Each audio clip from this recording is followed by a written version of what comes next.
Sveiki, mano vardas yra Adamas ir man yra 12 metų.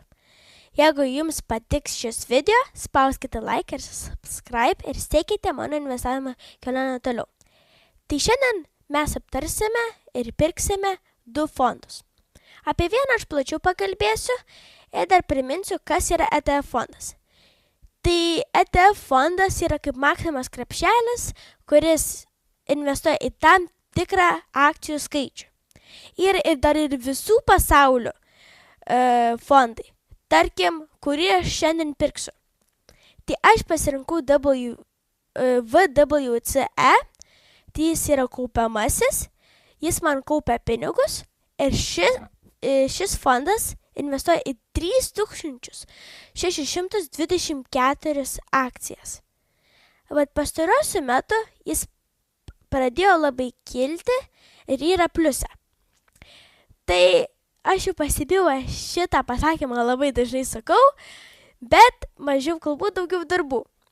Tai nueikime į prekybą, įsivedam VWCU.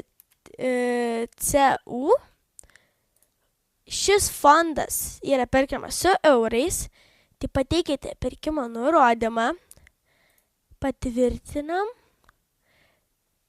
ir va, nusipirko.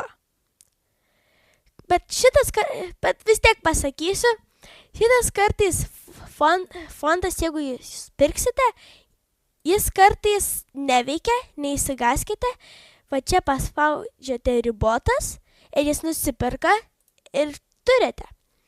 Tai dabar parefreshinam. Va, dabar tik turi 68 eurus. Ir va, turiu savo VWCU fondą. Tai dabar mes pirksim bito. Bet yra tokia viena problema.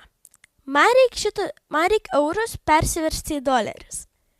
Tai grįžkime vėl į prekybą. Ir va, kaip matėte, eurai paspaudžiame mainai. Eurai visą laiką viršui ir USD apačioj. Paspaudžiam Max, parduoti ir nusipirkti USD. Va, kaip matote, šią dešinėje pusėje persivertė į USD. Dabar parefreshinam. Ir va, turi 126 dolerius. Tai dabar mes galim nusipirkti savo bito. Bito yra labai rizikinga akcija, bet ji duoda labai daug pelno. Tai įsivedam bito US.